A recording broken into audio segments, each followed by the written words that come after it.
बिस्मिल्लाहिर्रहमानिर्रहीम। अस्सलामु अलैकुम नाज़रीन, आप देख रहे हैं प्रोग्राम सच बात और मैं हूं मोहम्मद हसनैन। साल 2025 जो अपने इख्तिताम को पहुंचने लगा है और 2025 का सूरज डूब चुका है और 2026 से नई उम्मीदें वाबस्ता हो चुकी हैं। 2025 अगर इसका जायज़ा लिया जाए मुआशी लिहाज से, सिक्योरिटी लिहाज से, जंगी लिहाज से, तो इसके ऊपर बात कर ली जाए तो पाकिस्तान के लिए तो जंगी लिहाज से बड़ा इम्पॉर्टेंट साल रहा, जहाँ पर मार्का हक पाकिस्तान की जानिब से न सिर्फ लड़ा गया बल्कि जीता भी गया। भारत की जानिब से एक जसारत की गई और उसका जवाब पाकिस्तान की सिक्योरिटी फोर्सेस ने भरपूर अंदाज में दिया।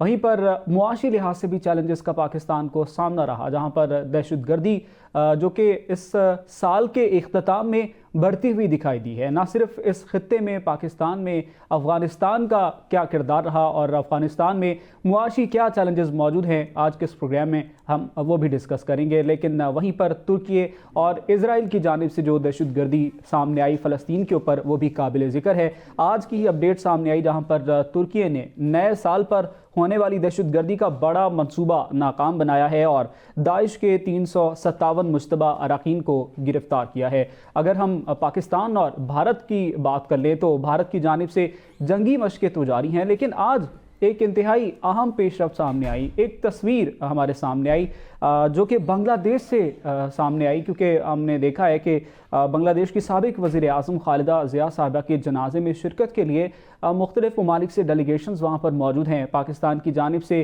स्पीकर कौमी असम्बली सरदार अयाज सादिक वहाँ पर उनके जनाजे में शिरकत के लिए पहुँचे, तो इंडिया की जानिब से जयशंकर भारतीय वज़ीर ख़ारजा वहाँ पर उनके जनाजे में शिरकत के लिए पहुँचे। वहाँ से कुछ मनाजिर सामने आए। वो मनाजिर ये थे कि जब दोनों शख्सियात एक ही जगह पर मौजूद थी तो जयशंकर खुद ही उठे और स्पीकर अयाज सादिक के पास आए और मुसाफा किया। ये मुसाफा बहुत ज़्यादा इंपॉर्टेंट है और इसकी डिफरेंट एंगल से अगर इसको देख लिया जाए तो इसका एक रुख ये भी है कि जब पाकिस्तान और भारत का क्रिकेट मुकाबला होता है, क्रिकेट मैच होता है, तो वहाँ पर खिलाड़ी पाकिस्तान से के खिलाड़ियों से मुसाफा नहीं करते हैं, जीतने के बाद भी वो मुसाफा नहीं करते हैं। उसके ऊपर एक बयान सामने आता है कि भारत अपने खिलाड़ियों को मुसाफा करने से रोक रहा है। लेकिन वहीं पर आज की ये जो पेशरफ्त थी, ये मार्का हक के बाद ये बहुत बड़ी पेशरफ्त है और इसको सियासी हलकों में सराहा भी जा रहा है और इसको सिचुएशन चेंज के हवाले से भी बड़ा इंपॉर्टेंट समझा जा रहा है। भारत और भारतीय वज़ीर ख़ारजा जयशंकर का खुद चलकर आना और उनके जो चेहरे के ऊपर मुस्कुराहट है, वो मुस्कुराहट क्या कह रही है, इस प्रोग्राम के अंदर हम डिस्कस करेंगे। और अफ़गानिस्तान की सूरत हाल हमने देखा है कि मुआशी लिहाज से अफ़गानिस्तान बहुत ज़्यादा डिस्टेबलाइज हो चुका है। वहाँ पर खुराक की किल्लत भी मौजूद है, अद्वियात की किल्लत भी मौजूद है। इन तमाम तरह सिचुएशन के ऊपर हम बात करेंगे और हमने इसके ऊपर बात करने के लिए दावत दी है डॉक्टर शाजिया चीमा साहिबा, माहिर आलमी उमूर है। डॉक्टर शाजिया साहिबा, बहुत शुक्रिया आपके वक्त का। और डॉक्टर रिजवान साहब हैं, सीनियर तज्ज़ियाकार हैं, माहिर आलमी उमूर है, बहुत शुक्रिया डॉक्टर साहब आपके भी वक्त का। सबसे पहले डॉक्टर शाजिया चीमा साहिबा की जाने पड़ेंगे।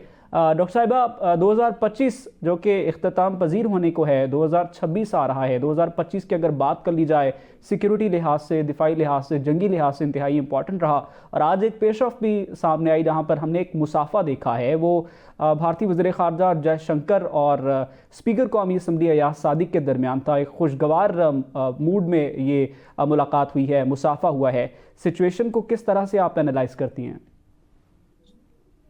देखिए, हम मुसाफा करने में हमें कभी इस चीज़ में प्रॉब्लम नहीं रहा है। तो इसमें जो खुशगवार मूड है वो हमारे तो मूड पे कोई मसला नहीं है।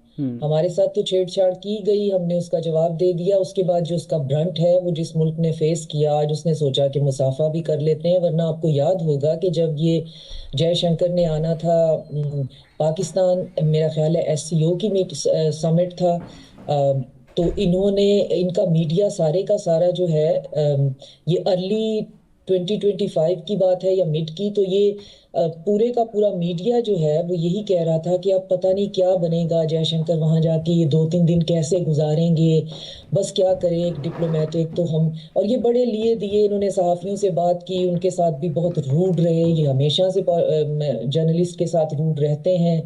तो ये जो मुसाफा और ये जो हैंडशेक है और ये जो चेहरे पे मुस्कुराहट है, ये ट्रांसलेट हो सकती है शिकस्त में, ये ट्रांसलेट हो सकती है इस बात की रियलाइजेशन में कि जो कुछ करना कराना था वो तो कर लिया, उसमें से निकला कुछ भी नहीं।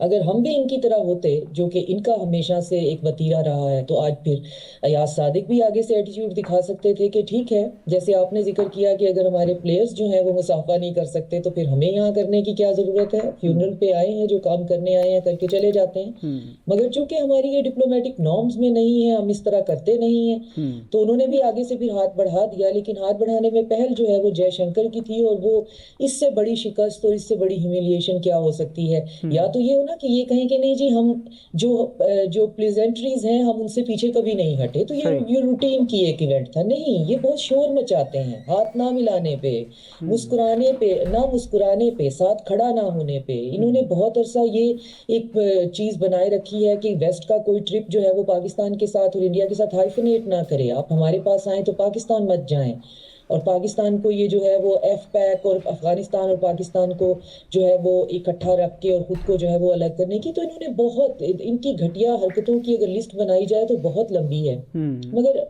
हर चीज जो है वो जो सलीके से करने वाला होता है उसका एक अपना तरीका होता है, और इनका जो है एक भद्दा तरीका जो होता है वो एक अपना तरीका होता है। आप बांग्लादेश में खड़े हुए हैं, जिसकी एक आउटस्टेड जो है, बाहर निकाली हुई जो फॉर्मर वहाँ की जो है प्राइम मिनिस्टर है, वो आपने अपने पास रखी हुई है, उसको सजाए मौत और फांसी हो चुकी है, आप उसको वापस नहीं कर रहे हैं। और एक और जो है वहाँ पे जो साबिका प्राइम मिनिस्टर हैं, उनके आप जनाजे पे शिरकत कर रहे हैं। तो आप क्या किस चीज का आप इस वक्त जो है, आप आपके क्या ऑप्टिक्स हैं, आप ऑप्टिक्स क्या दे रहे हैं बांग्लादेश में, और वहां पे फिर आप पाकिस्तान से हाथ मिला रहे हैं। तो पाकिस्तान से तो आपने हाथ मिलाना ही है, लेकिन अभी थोड़ा सा वक्त और ठहरिए, तो आपको अंदाजा हो जाएगा कि पाकिस्तान से ना सिर्फ आपने हाथ मिलाना है, बल्कि पाकिस्तान इसी तरह आपने हाथ आगे बढ़ाना है, और फिर चंद लम्हे इंतजार करना है हाथ आगे बढ़ने का। सही। इसी दौरान डॉक्टर मुनव्वर हुसैन साहब माहिर आलमी अमूर हैं, सीनियर तजज़ियाकार भी हैं, एंकर पर्सन हैं। बहुत शुक्रिया डॉक्टर साहब, आपने स्टूडियोज़ में खुसूसी तौर पर ज्वाइन किया है। मुसाफा सामने आया है आज। जयशंकर भारतीय वज़ीर ख़ारजा, उनकी जानिब से ख़ुद चल कर गए कौमी असम्बली के स्पीकर के पास जाकर मुसाफा किया। किस तरह से एनालाइज करते हैं सर इसको आप? पहले तो बहुत शुक्रिया। और देखें, बात असल में ये है कि जो भारत की पॉलिसीज़ थी, जिसे मैं 3Ds पॉलिसीज़ कहता हूँ, जिसमें डेमोनाइजिंग है, डी ट्रैकिंग है, डी स्टेबलाइजिंग है, चाहे वो पाकिस्तान के हवाले से हो, बाकी खत्ते के ममालिक जिसमें बांग्लादेश भी है, श्रीलंका भी है, और न फ़कत ये बल्कि बाहर के ममालिक में भी जाके इंटरवेंशन करना। उसके रिएक्शन में जो भारत के अंदर एक फ्रस्ट्रेशन नज़र आई, बिकॉज दुनिया ने उस तरह से रिस्पॉन्ड किया नहीं जिस तरह से वो एक्सपेक्ट कर रहे थे जी।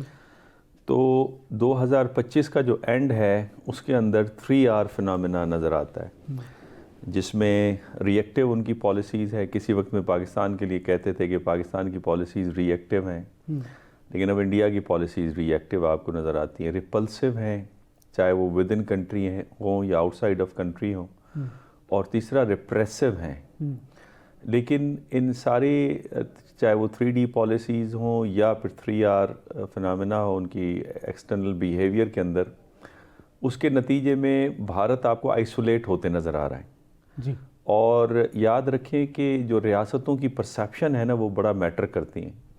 आपके पास कैपेबिलिटी है या नहीं है, लेकिन आपकी परसेप्शन बाहर क्या है। किसी वक्त में भारत ने जो EU डिसइंफोलैब के ज़रिए पाकिस्तान का एक नेगेटिव परसेप्शन बनाने की कोशिश की थी, हालांकि हम दहशतगर्दी के ख़िलाफ़ जंग लड़ रहे थे। उस वक्त तक हमने 70,000 कुर्बानियाँ दे रखी थी, अब तो लाख तक चली गई हैं। तकरीबन $130 बिलियन का हमने माली नुकसान उठाया। पाकिस्तान के अंदर इन्वेस्टमेंट आना रुक गई थी, लेकिन जो परसेप्शन पाकिस्तान की क्रिएट की गई थी, जिसके बायस दुनिया तस्लीम नहीं करती थी कि पाकिस्तान ने इतने बड़े पैमाने पर कुर्बानियाँ दी थी। तो आज जहाँ पे हम खड़े थे 2022, 23, 24 में जी। आज भारत एग्जैक्टली उस जगह के ऊपर खड़ा है। और ये जो जाके हाथ मिलाना है आपके इस प्रोग्राम के तवस्सुत से, मेरा हंच ये है, मेरी अंडरस्टैंडिंग ये है कि बिहाइंड द कर्टन कहीं ट्रैक टू डिप्लोमेसी चल रही है। और आप देखेंगे जितना भारत अंडर प्रेशर आ गया है और खित्ते से बाहर जो आइसोलेशनिज्म का शिकार है, उसको टैकल करने के लिए वो पाकिस्तान के साथ डिप्लोमेसी करेंगे। और ये माजी में एक आपको ट्रेंड नज़र आता है कि जब भी भारत अंडर प्रेशर आता है तो उसके बाद आप देखते हैं कि वो पाकिस्तान के साथ बातचीत करना शुरू कर देते हैं। तो मैं समझता हूँ कि इस वक्त पाकिस्तान के फेवर में है external environment, US, China, Russia, खत्ते के ममालिक। और अगर इस वक्त ट्रैक टू डिप्लोमेसी हो रही है, मेरा हंच है, I don't have any evidence but this is my hunch, जो मुझे लग रहा है, जिसके 70% मुझे चांसेस नज़र आ रहे हैं, तो फिर ये मौका है पाकिस्तान के पास कि जितने आपके डिस्प्यूट्स हैं, सरक्रीक से लेकर ऊपर ग्लेशियर तक, इंडस वाटर से लेकर कश्मीर तक, मेरा ख्याल है इस पे कोई पॉजिटिव आउटकम आ सकती है। डॉक्टर रिजवान साहब की जानिब बढ़ते हैं। डॉक्टर साहब, पाकिस्तान ने तो हमेशा से ही पहल की है मुसाफा करने के लिए, खेल के मैदान में हो या सियासी लिहाज से। हमने तो उन्हें तभी पेशकश की थी जब पहलगाम का वाक़या पेश आया था। आप अब जयशंकर का खुद आना, जिस तरह से डॉक्टर साहब ने इस सारी सिचुएशन को एनालाइज किया, क्योंकि भारत अब आइसोलेशन में भी चला गया है, आप भी इत्तेफाक करते हैं डॉक्टर साहब की बात से? जी डेफिनेटली, डॉक्टर शाजिया और डॉक्टर मुनव्वर साहब ने बड़ी खूबसूरत बातें की और मैं इस चीज से बिल्कुल एग्री करता हूं। दोनों ने बड़े वैलिड पॉइंट्स रेज किए। डॉक्टर मुनव्वर की एक बात पर बड़ा जोर नजर आ रहा है, वो है ट्रैक टू डिप्लोमेसी। देखें, इस टाइम भारत की जो रीजनल और ग्लोबल दो पॉलिसीज हैं, उसमें दोनं वो लूजर एक होता है ना, बिल्कुल शिकस्त ज्यादा है। आप ये देख लें, अगर इंटरनेशनल स्टेज पे कहा जाता था ये भारत और इंडिया की जो दोस्ती है वो एग्जाम्पलरी है, आप उसको देख सकते हैं स्टार्टिंग फ्रॉम 2005 जब अमेरिका ने बुला करके, हालांकि इंडिया एनपीटी और सीटीबीटी का सिग्नेटरी नहीं है, लेकिन उसे न्यूक्लियर डील ऑफर कर दी। वो न्यूक्लियर सिविल न्यूक्लियर डील थी, लेकिन वो ऑफर कर दी कि उसका ट्रैक अच्छा हो जाए। उसके बाद आप ये देखें कि स्ट्रेटेजिक पार्टनर कहा, जितने एग्रीमेंट किए डिफेंस के, पेका, लेमोवा, कॉमकासा वगैरह, वो सारे के सारे भारत को नवाजा गया और इंडो पैसिफिक स्ट्रेटेजी में एक बड़ा शेयर दिया गया कि भारत आने वाले वक्तों में शायद चाइना का काउंटर बैलेंसर बन के उभरे। क्या होता है कि मई के अंदर मोदी सरकार को यह आता है कि शायद मेरे अंदर इतनी ताकत आ गई है कि मैं पाकिस्तान को लताड़ सकता हूं। वो एक जंगी जुनून चढ़ा हुआ था, वो बस उन्होंने मिसकैलकुलेशन कर दिया, वो मिसकैलकुलेशन उनके गले पड़ गया। अब यूं है कि वो ना मुंह दिखाने के अमेरिका को रहे ना यूरोप को रहे, वो इंडो पैसिफिक स्ट्रेटेजी जो जिसमें वो बिल्कुल एक बड़ा प्रोमिनेंट रोल लेना चाह रहे थे इंडियंस, वो खत्म हो गया। अब आ जाता है कि इनकी फेस सेविंग कहां होती है जी, ना वो रीजनली एंगेज्ड हैं कंट्रीज के साथ, ना वो अब ग्लोबली रेलेवेंट हैं। अब आ जाता है कि अगर पाकिस्तान के साथ नॉर्मलाइजेशन की पॉलिसी अपनाई जाए तो वो इंटरनेशनल स्टेज पे कुछ ना कुछ दिखा सकते हैं। और दोबारा से वो जो प्रेसिडेंट डोनाल्ड ट्रंप ने खुद क्रेडिट भी लिया कि मैंने सीज फायर के अंदर किरदार अदा किया, उसको भी नलिफाई कर दिया। अंदाजा करें कि कहां कहां इन्हें मुंह की खानी पड़ी है। तो अब जो मुसाफा किया गया है वो बिल्कुल मैं समझता हूं कि भारत, देखें वो वजीर खारजा हैं, वो को आम आदमी नहीं है और वो किसी कैलकुलेटेड मूव के बगैर नहीं उठ सकते और ना जा सकते हैं। डॉक्टर शाजिया ने बड़ी खूबसूरत बात की, वो अपॉलिटिकल जो थिंग्स है ना, स्पेशली द स्पोर्ट्स, वहां उनके खिलाड़ी भी बड़े सियासी नजर आते हैं। तो उनका वजीर खारजा जब पाकिस्तान के जो या सादिक साहब इनकी तरफ बढ़ता है तो इसका मतलब है कैलकुलेटेड मूव है। और लास्टली डॉक्टर मुनव्वर ने बड़ी खूबसूरत बात की, ट्रैक टू डिप्लोमेसी मैं बिल्कुल सेंस कर रहा हूं कि ये चल रही है।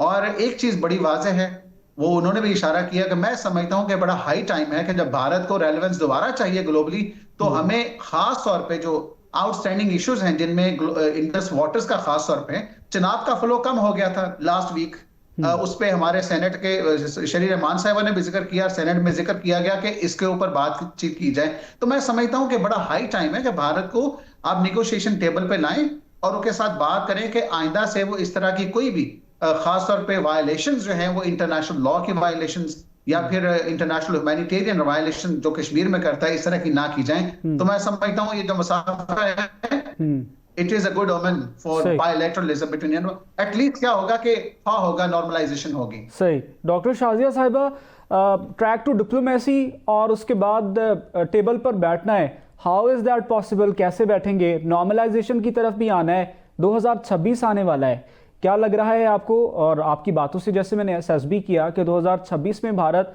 नॉर्मलाइजेशन की पॉलिसी को लेकर आएगा पाकिस्तान के साथ, वहां पर अफगानिस्तान के इशू को एड्रेस करना बहुत ज़्यादा ज़रूरी है। इस सिचुएशन को कैसे देखती हैं?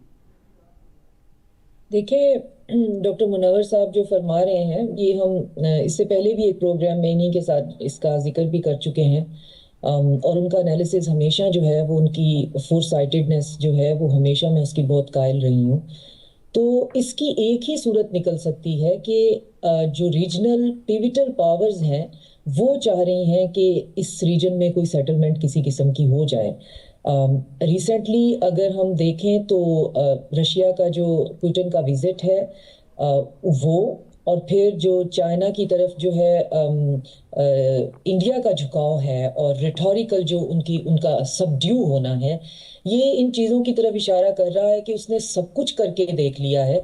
मगर अब बड़ी ताकतें, ख़ास तौर पे जो चाइना और रशिया की जो नो लिमिट पार्टनरशिप है, वो इस बात की मुतहम्मिल नहीं है कि इस खिते के अंदर दो आर्च राइवल जो हैं वो अपने बॉर्डर डिस्प्यूट लेके बैठे रहें। तो ये जो नॉर्मलाइजेशन है, ये स्टार्ट इंडिया और पाकिस्तान के जो डिस्प्यूट हैं उनको सॉल्व करने से नहीं होगी, ये स्टार्ट होगी चाइना सॉरी टू और कट यू शाजिया साहब, ब्रेक का कहा जा रहा है, ब्रेक के बाद वापस आएंगे। नाज़रीन हमारे साथ रहिए।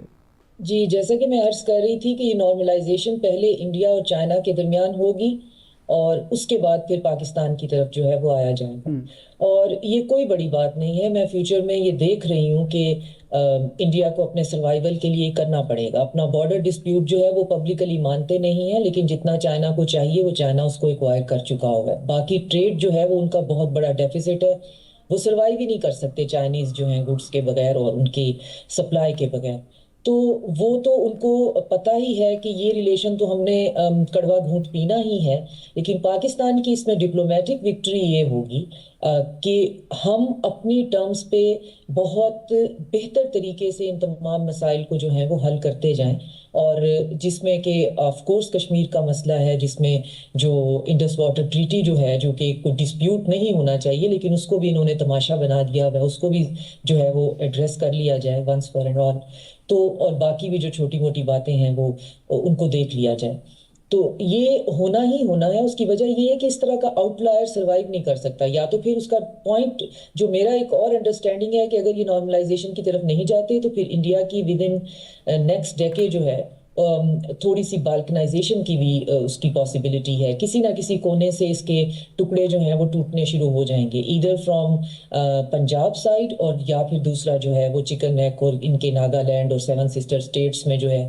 तो इनको इस बात से बचने के लिए, अगर ये एक कोहेरेंट एंटिटी के तौर पे रहना चाहते हैं, तो इनको करना पड़ेगा इसके बारे में कुछ ना कुछ। और हमें जो है बहुत ओवरवेल्म नहीं होना चाहिए, ना तो इन मुसाफियों से और ना किसी के हाथ मिलाने से, ना मिलाने से। हम हमेशा हाथ मिला लेते हैं, हमारे लिए कोई बहुत बड़ा इशू नहीं है। और हमें इस बात के लिए भी बहुत ये नहीं होना चाहिए कि इंडिया ने आज हमारे से हाथ मिला लिया, वी डोंट केयर। हम डिप्लोमेटिकली हर किसी से हाथ मिलाने के लिए तैयार हैं। ये इंडिया के अंदर ये समझ, ये सहज और ये तमीज़ होनी चाहिए कि डिप्लोमेटिक नॉर्म्स क्या होते हैं, उनकी लैंग्वेज क्या होती है। तो अगर वो आहिस्ता आहिस्ता सीख रहे हैं तो अच्छी बात है, उनको सीखना चाहिए, वी डोंट केयर। तो जहाँ तक अफगानिस्तान का मसला है, वो इनके साथ बैठ के हल होना है, क्योंकि अफगानिस्तान में और ब्रॉडर रीजन की और फिर आउट ऑफ द रीजन जो है वो ताकतें इन्वॉल्व हैं। तो वहां पे हमें उनके साथ बात करने की भी जरूरत है, क्योंकि वहां पे इंडिया इटसेल्फ एक प्रॉक्सी बना हुआ है।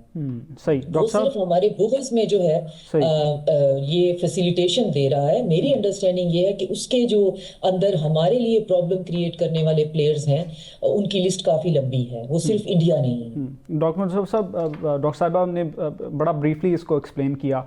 आप इत्तेफाक करते हैं उनकी बात से? दूसरा ये कि अफगानिस्तान के इश्यूज़ को एड्रेस करना और नॉर्मलाइजेशन की तरफ जाना, अब इसका प्रोसेस क्या हो सकता है? देखें, डॉक्टर शाजिया ने तकरीबन सारे की पॉइंट्स जो है उसको ब्रीफली उन्होंने सामने हमारे रख दिया। पहला मेरा नुक्ता ये होगा कि इस दौर में जंग जो है वो किसी के लिए भी काबिल कबूल भी नहीं है और अफोर्डेबल भी नहीं है, by the way. Because India के अंदर आपको पता है कि तकरीबन 80 करोड़ के लगभग लोग 5 किलो आटा महाना हुकूमत से लेते हैं। तो दुनिया को दिखाने के लिए वो कहें कि हम तीसरी बड़ी इकॉनमी है या चौथी बड़ी इकॉनमी है, हमारी ग्रोथ इतनी है, हमारी पर कैपिटा इनकम 2800 है, लेकिन हकीकत ये है कि वहाँ पे हालात ख़राब हैं।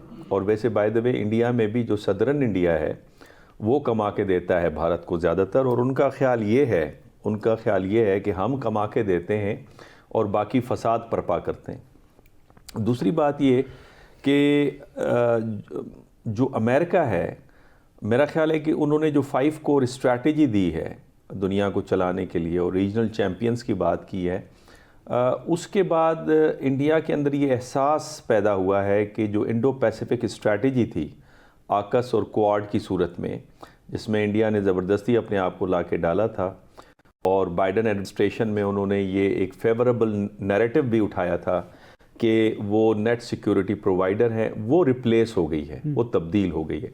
और प्रेसिडेंट ट्रंप, हमें पता है कि एक डेविएंट केस है अमेरिका की तारीख़ के अंदर, अमेरिका की फॉरेन पॉलिसी के हवाले से, जहाँ पे पेंटागन डिक्टेट करते आपको नज़र नहीं आ रही और वो चाहते हैं कि हर किसी के साथ डील करें, और जो उनके साथ डील नहीं करता तो फिर उसके साथ वही करते हैं जो भारत के साथ उन्होंने किया है। तो भारत को कट टू साइज़ किया है।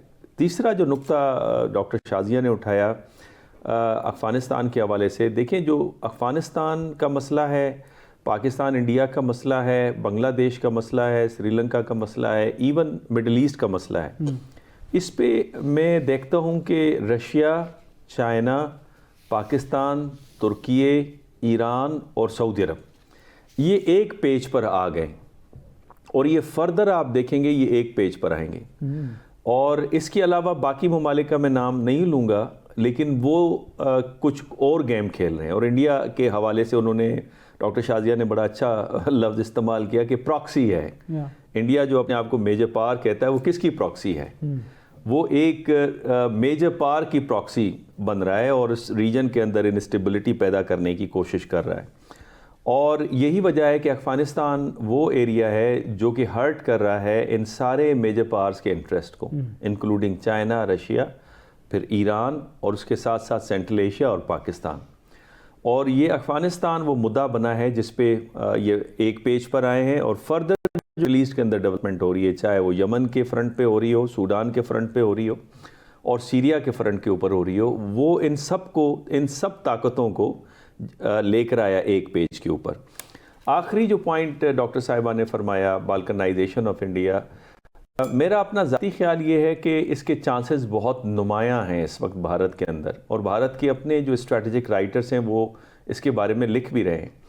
लेकिन मैं इसे ख़ित्ते के हक़ में नहीं समझता, बिकॉज़ अगर इंडिया की बाल्कनाइजेशन होती है, जो कि इनफैक्ट पाकिस्तान ने तारीख़ में कभी नहीं चाहा और न चाहेगा, ख़ुद भारत इस डायरेक्शन में आगे मूव कर रहा है, अगर बाल्कनाइजेशन होती है तो इसका डोमिनो इफ़ेक्ट आपको नज़र आएगा रीजन के बाकी हिस्सों के अंदर भी, और ये कहानी वहाँ पे रुकेगी नहीं। और यही वजह है कि इस वक्त जो डिसइंटीग्रेशन के हवाले से नैरेटिव आ रहा है, चाहे वो सोमालिया के हवाले से आ रहा हो, सूडान के हवाले से आ रहा हो, या सोमालिया के हवाले से आ रहा हो, या गज़ा की पट्टी या वेस्ट बैंक के हवाले से आ रहा हो, तो बहुत बड़ा एतराज़ आ रहा है, वो नैरेटिव कहीं वीक हो जाएगा। और बाय द वे मैं यहाँ पे एक जुमला और कहता चलूँ, अगर आप कश्मीर के ऊपर जितना भी स्कॉलरली काम हुआ है उसके अंदर एक थीम बड़ा वाज़े नज़र आता है कि अब तक इंडिया क्यों रिलक्टेंट नज़र आया कश्मीर के हवाले से कि ये मसला रिजॉल्व हो जाए या प्लेबिसाइट हो जाए, और उन्हें पता था प्लेबिसाइट हो जाएगा तो कश्मीर कहाँ जाएगा। उनको फियर ये था कि इसके बाद जो भारत के अंदर उठने वाली बाकी आज़ादी की तहरीकें हैं उसके अंदर शिद्दत आ जाएगी, उसी डर के मारे को हाथ नहीं लगाते थे। और बाय द वे एक कंसेंसस और भी है, और वो है चाइना, भारत और पाकिस्तान के दरमियान में, कि कश्मीर के मुद्दे को अगर तय करना है तो इसमें बाहर की ताकतों को कम से कम, यानी कश्मीर को एज एन इंडिपेंडेंट रियासत के तौर पे उभरने नहीं देना। सही। अगर वो इंडिपेंडेंट रियासत उभरती है तो फिर वो डिपेंडेंट होगी, लैंड लॉक्ड होगी, तो वेस्टर्न कंट्रीज के लिए वो एक पोस्ट बन जाएंगी जहां पे वो आके सब पे नजर रख सकेंगे। ये एक जो कि आज तक मीडिया पे ये बात नहीं आई, लेकिन ये एक अंडरस्टैंडिंग है कि अगर कश्मीर को एक इंडिपेंडेंट रियासत के तौर पे लाते हैं तो उस सूरत में ये प्रॉब्लम आ सकता है। सही। डॉक्टर रिजवान साहब की जानिब बढ़ते हैं। डॉक्टर साहब, डॉक्टर शाजिया साहब ने बात की, साहिबा ने बात की बाल्कनाइजेशन ऑफ इंडिया की, और डॉक्टर मुनव्वर साहब ने रिलेट किया जो कश्मीर इशू है और उसके अंदर भारत में जो इस वक्त तंजीमें हैं और खालिस्तान का जो नारा लगता है, किस तरह से आप इन दोनों सिचुएशंस को रिलेट करते हैं? देखें हसनैन साहब, देखें डॉक्टर शाजिया ने जो नुक्ता उठाया बिल्कुल दुरुस्त है। हम अगर तारीख का मुताला करें तो तारीख गवाह है कि बड़ी बड़ी एम्पायर्स जो जिनमें रोमन एम्पायर है या दीगर जो रिसेंट हमारे सामने है वो सोवियत एम्पायर है, एम्पायर्स तक खत्म हो गई।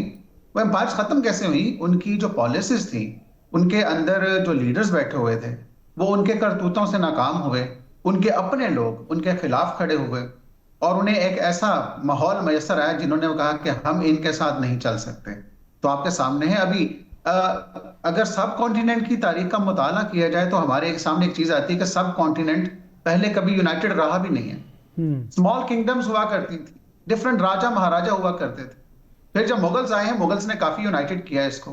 फिर अंग्रेज आगे, इधर अंग्रेजों ने और मजीद यूनाइट किया। जब अलहदा हुए तो बाकायदा डेमोक्रेटिक गवर्नमेंट्स आके बैठी इनमें। लेकिन अब एक चीज बड़ी अहम है, despite democracy in India, if you study Indian politics, उसमें वो हिंदुत्व का जो रिवाइवलिज्म हुआ है ना, इंस्टीट्यूशनलाइजेशन हुई है, कोर्ट से लेकर या दीगर उनके इदारों में चला गया हिंदुत्व, तो मैं ये समझता हूँ वहां भी उन्होंने हिंदू सुप्रीमेसी को सामने रखा है। वहां पे जो दीगर मज़ाहब हैं या दीगर अकलियतें हैं, उनके हकूक को बिल्कुल एक साइड पे कर दिया गया है और इसको बाकायदा एक स्टेट पॉलिसी बना दिया गया है। अगर हम इन अवामिल को देखें या ये जो इंडिकेटर हैं, तो डॉक्टर शाहज़िया की बात बिल्कुल दुरुस्त है, हम इसके ऊपर कोई टाइमलाइन नहीं दे सकते, लेकिन वो इंडिकेटर्स ये रिफ्लेक्ट करते हैं कि जो इस वक्त डिससैटिस्फैक्शन वहां के आम हिंदू लोगों में है, हिंदू हैं इटसेल्फ, उनके जो माइनॉरिटीज हैं, उनके अपने लोग उनसे बड़े खफा हैं इस टाइम। तो आने वाले दौर में इस चीज को तो डिनाई बिल्कुल नहीं किया जा सकता कि ये ऐसा होके रहेगा। आप मिजोरम, नागालैंड, उधर से तहरीकें जो चल रही हैं उनका भी मुताला करें तो वाज़ेह तौर पे है कि जो बॉर्डर लैंड्स है उनकी वो बड़ी इनसिक्योर है। पंजाब खास तौर पे, पंजाब की जो सिख कम्युनिटी है वहां से वो इतने नाराज है, इनको आपने देखा भी होगा, जो वहां के फार्मर्स थे उनके ऊपर क्रैक डाउन किया गया था और वो कहते थे हमारा हक है, हम फीड करते हैं इंडिया की अवाम को, हम खिलाते पिलाते हैं और हमें ऐसे ट्रीट किया जाएगा। तो मैं ये समझता हूं कि ये वो अवामिल या वो इंडिकेटर्स हैं जिनकी वजह से मैं भी इस चीज को बिल्कुल एंडोर्स करूंगा। डॉक्टर शाजिया ने, डॉक्टर मुनव्वर ने जो बातें की बिल्कुल दुरुस्त हैं। एक चीज और ऐड करता चलूंगा, देखें इन चीजों को अगर हम देखें, भारत की जो फॉरेन पॉलिसी कही जाती है ना, तो उसके ऊपर अर्थशास्त्र का बड़ा इंपैक्ट नजर आता है हमें, कौटिल्य का। उसका मकसद ये था कि जो इसके इर्द गिर्द में यानी कि इसके नेबर्स हैं उनको आपने, एक इंग्लिश में भी थेरी है बेगर्स दाई नेबर, इनको फाइनेंशियली भी कंट्रोल किया जाए। आपने वो इंटरवेंशन नेपाल से लेकर के बांग्लादेश, आज वो जो मुंह की खानी पड़ी है कि सीना वाजिद वहां पे बैठी हैं, उसके अलावा श्रीलंका के अंदर जो मामला ये पाकिस्तान के अंदर दखलंदाजी करने की कोशिश की, स्टेट स्पॉन्सर टेररिज्म की जा रही इसमें बलूचिस्तान में, और अब जाके अफगानिस्तान के साथ हाथ मिलाए जा रहे हैं। तो वो वही एक अर्थशास्त्र की जो पॉलिसीज हैं जिन्हें बड़ा विशस एक टच है जिनमें नजर आता है। तो मैं ये समझता हूँ अगर एक मुल्क ऐसे अजाइम रखता है तो उसकी सस्टेनेबिलिटी नहीं होती और वो सूनर और लेटर उसका अंजाम यही होगा, उसकी बाल्कनाइजेशन होनी ही होनी है। डॉक्टर मुनव्वर साहब ने एक और भी बात की कि जब से मार्का हक हुआ, जब से हमारी भारत के साथ जंग हुई, उसके बाद पाकिस्तान के जो डिप्लोमेटिक रिलेशन थे सऊदीया के साथ, ईरान के साथ, वो भी बहुत ज़्यादा अच्छे हो गए। अब भारत जो कि आइसोलेशन का शिकार है और ख़ुद चलकर आया, मुसाफा करने आया, अफ़गानिस्तान का इशू, और मैं आपसे पूछना ये भी चाहूँगा कि टेररिज्म में इजाफा उस वक्त भी हुआ जब भारत में पहुँचे अफ़गानी वज़ीर ख़ारजा मुल्ला अमीर ख़ान मुत्तकी, और वहाँ पर जो मुलाकातें हुई और उसके बाद पाकिस्तान में टेररिज्म में इजाफा हुआ और इस वक्त दाइश भी एक्टिव है। आज ही की न्यूज़ है जहाँ पर तुर्की में सिक्योरिटी फोर्सेस ने मुल्कगीर ऑपरेशन करके एक ही दिन में दाइश के 357 मुश्तबा अरकान को भी गिरफ्तार किया है। इस टेररिज्म को किस तरह से रिलेट करते हैं अमर साहब? हसनैन साहब, एक सिंपल सी चीज है, डॉक्टर मुनव्वर साहब ने भी इशारा किया इस चीज का। मार्का हक के बाद पाकिस्तान, एक वो नया पाकिस्तान दुनिया के सामने आया जिसकी डिफेंस फोर्सेस ने अपना वो जो इमेज था वो रीन्यू किया। देखें, हम एक डिफेंसिव फोर्स थे और उसके बाद आपने देखा होगा कि सऊदी अरब ने म्यूचुअल डिफेंस एग्रीमेंट किया पाकिस्तान के साथ। अब टर्किया के रिलेशन जो हालांकि नेटो मेंबर है पाकिस्तान के साथ, बिल्कुल एक वंडरफुल किस्म के हो गए। आप ये देखें कतर और यूएई मिडिल ईस्ट में, हमारा मिडिल ईस्ट से बियॉन्ड भी चले गए। अमेरिका में डोनाल्ड ट्रंप साहब ने मल्टीपल टाइम कहा, पहले 5 प्लेन कहे, फिर 6 कहे, फिर 7 कहे, राफेल, जिसके ऊपर बड़ा प्राइड लेते थे। तो मैं ये समझता हूं कि वो पाकिस्तान, एक नया पाकिस्तान जिसकी डिफेंस इंडस्ट्री के साथ हाथ मिलाने के लिए दुनिया बेताब हो रही है। अभी पिछले 2 महीने के नवंबर और दिसंबर के फॉरेन डिग्निटरीज के विजिट देख लें इस्लामाबाद के अंदर। ठीक ठीक। डॉक्टर, आपने जैसे कि रफाल्स की बात की, डॉक्टर मुनव्वर साहब से जानना चाहेंगे। डॉक्टर साहब, आप हथियारों के हवाले से, जैसे कि पाकिस्तान ने JF-17 थंडर से बताया कि किस तरह से लड़ा जाता है, इस हवाले से सिचुएशन पाकिस्तान को कितना इंपॉर्टेंट देख रहे हैं हथियारों की मंडी के हवाले से? वैसे तो पाकिस्तान की सिर्फ हथियारों की वजह से सिग्निफिकेंस नहीं है। पाकिस्तान की जो जियो स्ट्रेटेजिक लोकेशन है, जिसको पिवोट कहा जाता है 3 लैंड मासेस में, यूरेशिया, वेस्ट एशिया और साउथ एशिया, और ये आज की बात नहीं है, ये बहुत पुरानी बात है और अमेरिकन्स बारहा इस पे कई तसानीफ़ भी लिख चुके हैं। मिसाल के तौर पे नो एग्ज़िट फ्राम पाकिस्तान जो डैनियल मार्की ने लिखी है, उसमें वो पाकिस्तान की एक किस्म की अहमियत ही है, गो कि वो नेगेटिव अंदाज से लिखी गई है, लेकिन अहमियत है कि अमेरिका पाकिस्तान को तन्हा नहीं छोड़ सकता। क्यों नहीं छोड़ सकता, वो फिर एक और उसने अलग बहस की। इकोनॉमिक लिहाज से डॉक्टर साहब, चूँकि पाकिस्तान इस वक्त देखें, जो BRI का जो फ्लैगशिप प्रोजेक्ट है CPEC, उसके लिए भी पाकिस्तान बड़ा क्रूशल है। जो ईस्ट वेस्ट कॉरिडोर है, कनेक्टिविटी है, वो पाकिस्तान के बगैर नामुमकिन है। और फिर पाकिस्तान की जो ग्वादर पोर्ट है, अगर ये कनेक्ट होती है चाबहार के साथ, तो फिर जो रशियन ख्वाब है, जो जिसको नॉर्थ साउथ कॉरिडोर कहा जाता है, वो उसी सूरत में आपस में ये मिल सकते हैं जिस सूरत में पाकिस्तान और ईरान खड़े रहे। और मेरा ख्याल है इसमें एक क्रेडिट मैं पाकिस्तान को दूंगा, और वो कोल्ड वॉर और पोस्ट कोल्ड वॉर और पोस्ट 9/11 के बाद जो पाकिस्तान की खारजा पॉलिसी पे बहुत तनकीद होती है, लेकिन इसके जो तनकीद करने वाले हैं वो इस बात को तस्लीम करते हैं कि पाकिस्तान के पास एक वाइज पॉलिसी थी। मिसाल के तौर पे कोल्ड वॉर में जितना प्रेशर था पाकिस्तान के ऊपर, पाकिस्तान ने फिर भी न्यूक्लियर वेपन डेवलप कर लिया था, लेकिन आज वो ईरान नहीं कर पा रहा और बहुत सारे प्रेशर हैं। इजिप्ट को इस तरह की धमकियां मिली, जॉर्डन का प्रोग्राम ख़त्म करवाया गया, लिबिया का प्रोग्राम ख़त्म करवाया गया, लेकिन पाकिस्तान ने बड़ा वाइजली इसको ट्रीट किया। और अब भी पाकिस्तान जिस वाइजली अंदाज से जो मेजर पार्ट्स उनको ट्रीट कर रहा है, और जिस तरह से रीजनल पार्ट्स को, रीजनल जो मुख्तलिफ नेशन से उनके साथ जिस तरह की डीलिंग कर रहा है, वो बड़ी अक्लमंदाना है। ये अक्लमंदाना पॉलिसी बदकिस्मती से बाकी जो मुस्लिम ममालिक है उसमें मुझे नज़र नहीं आती, उसकी फिर मैं तफसीलात में नहीं जाऊँगा। एक नुक्ता मैं यहाँ पे और रखना चाहूँगा। डॉक्टर रिजवान ने बात की सोवियत एम्पायर की, मैं थोड़ा सा यहाँ मेरा नुक्ता नज़र थोड़ा मुख्तलिफ है। देखिए, सोवियत जो थे ये एम्पायर थी, रियासत की बात नहीं थी, और जो रशियन रियासत थी, स्टेट थी, वो अपनी जगह पे मुस्तकिल रही और अब भी वो मुस्तकिल है।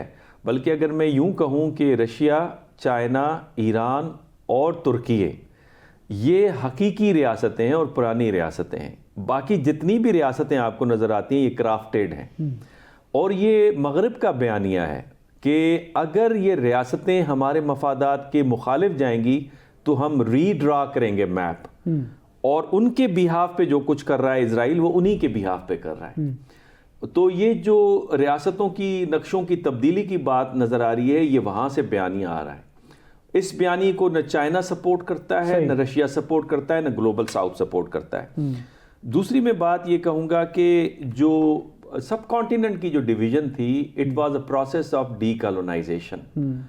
और डीकॉलोनाइजेशन इसलिए था कि अमेरिकन की अंडरस्टैंडिंग थी कि जब तक ये ब्रिटिश एम्पायर से बाहर निकलते, अमेरिका का जो इन्फ्लुएंस है, इजारादारी है, जिसको पैक्स अमेरिकाना कहा जाता है, उसका इजरा नहीं होगा। सही। तीसरा मैं ये भी कहूँगा कि रशिया, चाइना, ईरान और टर्की जो है, जिस तरह मैंने पहले भी कहा कि ये एक पेज के ऊपर नजर आ रहे हैं, और इसमें मेरा ख्याल है पाकिस्तान एक क्रूशल किरदार अदा कर रहा है। और पाकिस्तान का जो क्रूशल किरदार है, आपको पता है कि वो मईशत की वजह से नहीं, हमारे हथियारों और मिलिट्री मसल्स की वजह से, मिलिट्री डिप्लोमेसी की वजह से, और दूसरा हमारी जियो स्ट्रेटेजिक लोकेशन, और तीसरा जो हमारी सियासी जो हम आहंगी है या कनेक्शन है, वो भी मैटर करता है। सही, इसी के ऊपर ही बात करेंगे। ब्रेक का कहा जा रहा है नाज़रीन, ब्रेक की जाने बढ़ेंगे और वापस आएंगे, हमारे साथ रहिए।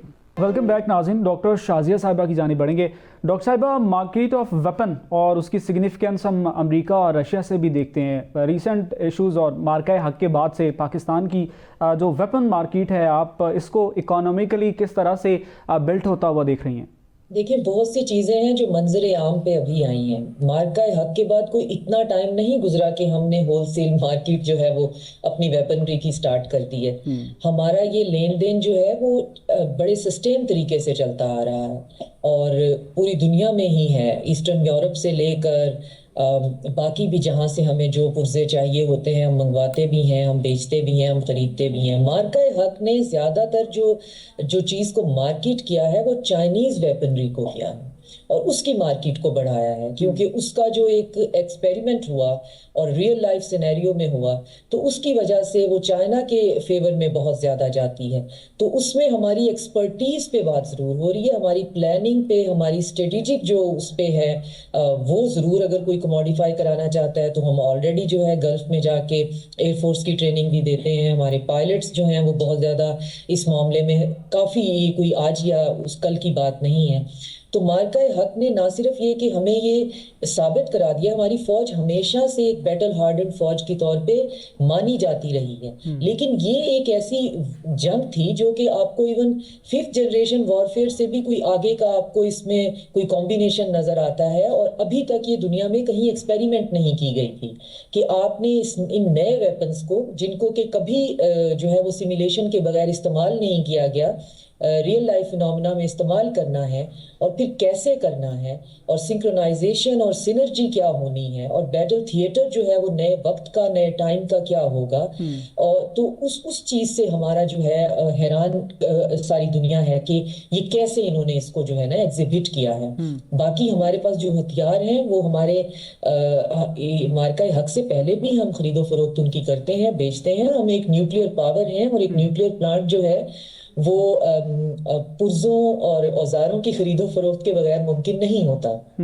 हमारे बहुत डीप कनेक्शन है, हमारी बहुत डीप टाइज है मुल्कों के साथ, तो ये बातें इतनी सरफेस पे आती नहीं है, तो इस वजह से इसमें मुझे कोई ऐसी नई बात नजर नहीं आती। हमारा जो समझने की बात ये है वो ये है कि इस टर्बुलेंट टाइम में हमारी जो मिलिट्री डिप्लोमेसी है वो तो हमेशा से है, वो तो हमारी सर्वाइवल जो है उसकी लाइन है, उसी की वजह से हम खित्ते में अभी तक सर्वाइव कर रहे हैं, उसी की वजह से हम चल रहे हैं। तो हमारी जो कन्वेंशनल और मिलिट्री डिप्लोमेसी का जो कॉम्बिनेशन हो गया है, जिसमें बहुत से जो सीनियर डिप्लोमेट हैं वो कहते हैं जी ये विद इन इटसेल्फ एक ऑक्सीमोरॉन है, मिलिट्री और डिप्लोमेसी दोनों इकट्ठे नहीं हो सकते, लेकिन बहरहाल ये चीज एग्जिस्ट करती है, हमेशा से करती है। तो ये दोनों एक हार्मोनियस तरीके से जो चले हैं उसके डिविडेंड हमें बहुत ज्यादा जो है वो मिल रहे हैं। ऐसा भी हो सकता था कि मार्का हक होता, हमारी मिलिट्री डिप्लोमेसी जैसे चल रही थी वैसे चलती रहती, कन्वेंशनल डिप्लोमेसी उसके साथ अलाइन ना करती, वो आराम से खामोशी से बैठे रहते, लेकिन उनके सिंक करने ने हमें उसका फायदा बहुत ज्यादा दिखा दिया है। सही। अच्छा, मैं सिर्फ यहाँ पे एक चीज़ ऐड करूँ, ये बड़ा इम्पोर्टेंट पॉइंट रेज किया डॉक्टर शाजिया ने।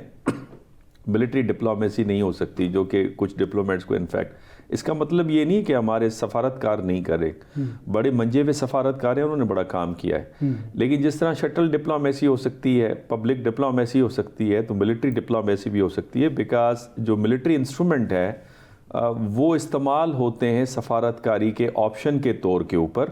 आप किसी को ट्रेनिंग करवाते हैं, किसी को वेपन्स बेचते हैं, किसी से वेपन प्रोक्योर करते हैं, और साथ में आप एक जो मिलिट्री पैक्ट है वो साइन करते हैं। तो ये इंस्ट्रूमेंट्स के तौर पे लिए जाते हैं ताकि आप अपने जो खारजा पॉलिसी के अहदाफ हैं उनको हासिल कर सकें। एक डिफेंस पैक्ट साइन हुआ, डॉक्टर साहब आपकी जानिब, डॉक्टर रिजवान साहब आपकी जानिब आना चाहूँगा। एक डिफेंस पैक्ट सऊदीया के साथ भी साइन हुआ, डॉक्टर साहब ने, मुनव्वर साहब ने भी बात की अभी मिलिट्री डिप्लोमेसी की भी डॉक्टर शाजिया साहब में।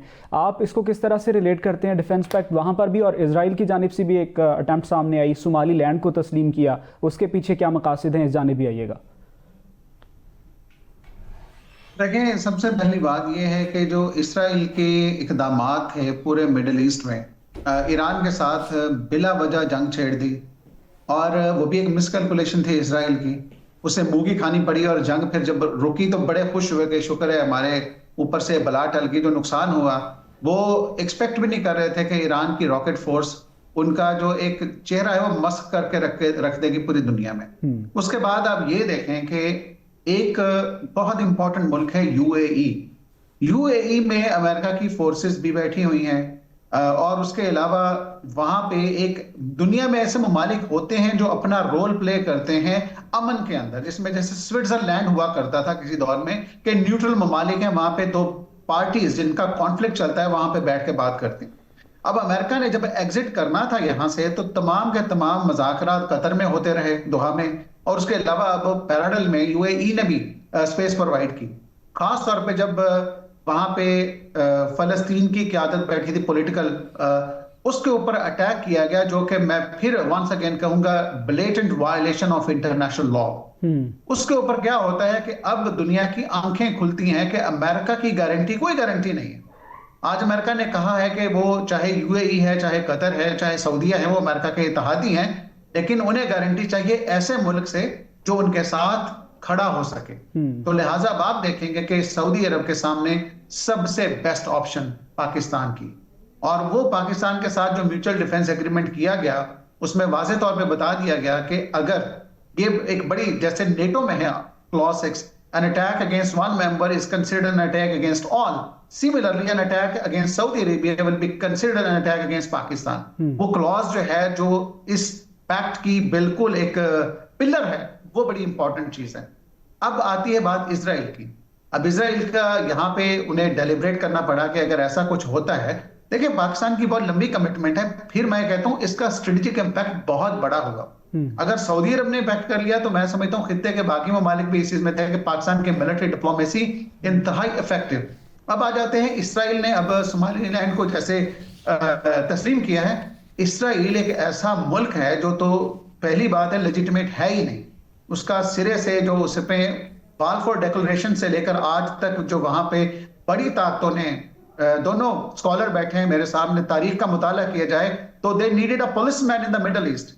इसी वजह से इसको बिठाया गया यहाँ पे कंट्रोल किया जा सके, और लॉन्ग टर्म स्ट्रेटजी जो उनकी है कि यहाँ पे ऑयल रिजर्व्स हैं स्ट्रेटेजिकली इंपॉर्टेंट, इसको कंट्रोल करना है तो through Israel can be done.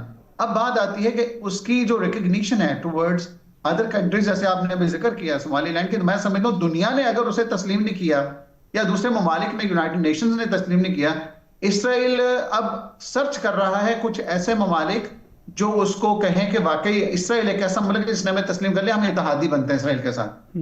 चाहे वो छोटा मुल्क है चाहे बड़ा है, लेकिन इंटरनेशनली उसकी सिग्निफिकेंस होती है जनरल असेंबली में, क्योंकि जब वोट होते हैं, वोटिंग होती है, तो हर मुल्क का एक वोट है जनरल असेंबली के अंदर। तो इसी वजह से आपने देखा होगा जो अफ्रीकन कंट्रीज हैं उनके ऊपर बड़ी ताकतों का खास तौर पे बड़ी तवज्जो है कि वहां पे जनरल असेंबली की जो वोटिंग होती है। तो मैं ये समझता हूं इसराइल ने जो भी किया है ये बड़ा वेल कैलकुलेटेड है, लेकिन इस टाइम इसराइल की जो सूरत हाल वो यही है कि उससे भी इस वक्त दुनिया में सपोर्ट चाहिए, जिसके अपने वजीर आजम के ऊपर अरेस्ट वारंट खुले हुए हैं इंटरनेशनल क्रिमिनल कोर्ट के, जो फ्लाई नहीं कर सकता था उन ममालिक में जिनके साथ आईसीसी का पैक्ट एग्रीमेंट है, ताकि वो अरेस्ट ना हो जाए। तो मैं ये समझता हूं कि उनके पास कोई ऐसी ऑप्शन नहीं।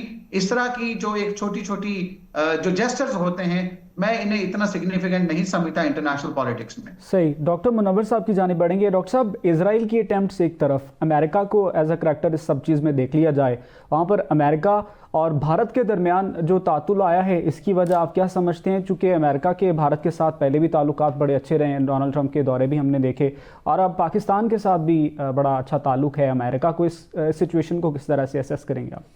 देखिए, एक कॉन्सेप्ट 1980s एंड 1990s में उभर के सामने आया। वो कहते थे कि कुछ सेंटर नेशंस हैं, कुछ पेरिफेरल नेशंस हैं। भारत जो था वो पेरिफेरल नेशंस के अंदर था। भारत अब भी कोई सेंटर नेशंस के अंदर नहीं दाखिल होता। जब मैं सेंटर और पेरिफेरल नेशंस की बात करता हूँ तो इनका जो फ़र्क है वो लिविंग स्टैंडर्ड है। तो जो सेंटर नेशंस हैं उनका लिविंग स्टैंडर्ड बहुत हाई होता है, पेरिफेरल नेशंस का जो लिविंग स्टैंडर्ड है वो बड़ा कम होता है। तो आज अगर भारत ये समझता था कि मैं भी सेंटर नेशंस के अंदर दाखिल हो गया हूँ, चौथी बड़ी इकॉनमी हूँ, इतने मेरे रिजर्व्स हैं, और अमेरिका की जो इंडो पैसिफिक स्ट्रेटजी है उसका मैं सेंट्रल पिलर हूँ, तो उसके बाद उसके बर्ताव में तब्दीली आ गई, और जिसके बायस अमेरिका ने उसे कट टू साइज़ किया। बट डज़ इट मीन कि ये कंसिस्टेंटली आगे चलेगा? मैं नहीं समझता। उसकी बड़ी वाज़े जो उसकी दलील है, जो कि अक्सर हर बंदा ऐसे समझ सकता है, वो इंडिया की बड़ी मार्केट है 1.4 बिलियंस की। यही वजह है कि प्रेसिडेंट ट्रंप ने जो नई स्ट्रैटेजी दी है सिक्योरिटी की, उसमें जो 5 कोर स्ट्रैटेजी है जिसका मैंने पहले भी तस्करा किया, उसमें इंडिया का भी नाम है, यानी यूएस, चाइना, रशिया, इंडिया और जापान। अब ये एक अलग बात है कि चाइना और जापान एक ही रीजन के अंदर कैसे सर्वाइव करेंगे, और कैसे रीजनल चैम्पियन कौन होगा, किसका एरिया ऑफ इन्फ्लुएंस होगा। यही वजह है कि जापानीज़ जो प्राइम मिनिस्टर है वो प्रेसिडेंट ट्रंप के विज़िट के ऊपर ज़्यादा उछल रही थी और कूद रही थी।